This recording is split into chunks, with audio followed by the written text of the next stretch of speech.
நம்மை சுற்றி சூழல் விழிப்புணர்வு செய்திகள்.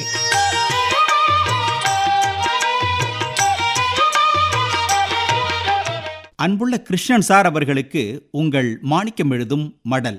நலம் நலமறிய ஆவல். காட்டு விலங்குகள்லாம் நாட்டை தேடி நம்மளை தேடி வர துவங்கிவிட்டன. இதனால அந்த விலங்குகளுக்கும் சிரமம், நமது மனித உயிருக்கும் ஆபத்து.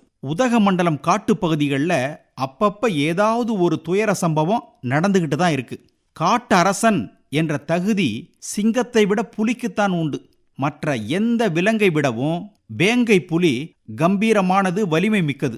அது தான் வாழும் காட்டை தன் கட்டுப்பாட்டில் வைத்திருக்கும் திறமை படைத்தது. ஒரு காடு நன்றாக உள்ளதா என்பதற்கு அங்கு வாழும் புலிகளின் எண்ணிக்கை சீராக உள்ளதா, புலி ஆரோக்கியமாக வாழுதா என்பதையே அளவுகோல்களாக கொள்கிறார்கள்.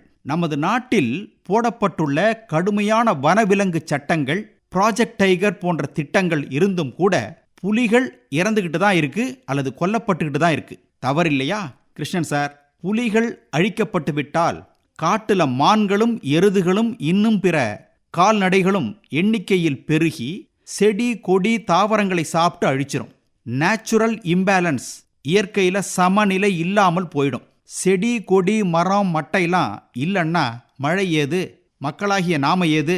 இயற்கையை பராமரிக்க காடும் புலியும் அவசியம். இந்த நூற்றாண்டில் வாழ்ந்தவர்கள் தொலைநோக்கு சிறிதும் இல்லாமல், இரக்கமில்லாமல், எதிர்காலத்தை பற்றிய அக்கறை இல்லாமல் இவ்வுலகில் உருவான உயிரினங்களில் கம்பீரமான ஒன்றை பூண்டோடு அற்றுப்போக செய்துவிட்டார்களே அப்படின்னு எதிர்கால சந்ததியினர் புலம்ப போறாங்கன்னு அமெரிக்க உயிரியலாளர் ஜார்ஜ் ஷேவர் ஆதங்கப்படுகிறார். இயற்கையின் நுட்பங்கள் புலிகள் வாழும் காடுகளில் தான் பொதிந்திருக்கு. புலிகள் வாழும் உறைவிடங்களை அழிப்பது ஓர் அரிய நூலகத்தை தீ வைத்து சாம்பலாக்குவதற்கு சமம்னு உல்லாஸ் கரந்த் என்ற நிபுணர் குறிப்பிட்டிருக்கிறார்.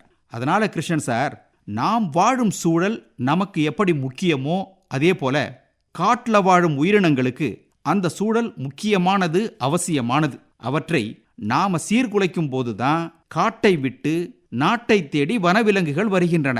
நமக்கும் சில பல சிரமங்களை ஏற்படுத்துகின்றன. உலகில் ஒரு நூற்றாண்டுக்கு முன் பல ஆயிரக்கணக்கில் இருந்த புலிகளின் எண்ணிக்கை இன்று ஒரு சில ஆயிரங்களாக குறைஞ்சிருக்கு. காடு அழிப்பு, கள்ள வேட்டை என்ற மனிதனின் அராஜகம்தான் இந்த எண்ணிக்கை இப்படி குறைந்ததற்கு காரணம். நாமளும் கட்டுப்பாட்டோட இருக்கணும். சட்ட திட்டங்களுக்கு உட்பட்டு வாழணும். போடப்படும் சட்டங்கள்லாம் நமக்காகத்தாங்கிறத மறந்துடக்கூடாது, விதி மீறக்கூடாது. ஒவ்வொரு உயிரினத்துக்கும் இப்பூ உலகில் வாழும் உரிமை, தகுதி இருக்குது. அதை தட்டி பறிக்க அறிவுள்ள மனிதனுக்கு உரிமை கிடையாது. திருடராய் பார்த்து திருந்தாவிட்டால் திருட்டை ஒழிக்க முடியாது ஒரு சொலவடை உண்டு. நமக்கும் சுய ஒழுக்கம் வேணும். இப்படிக்கு மடல் மாணிக்கம்.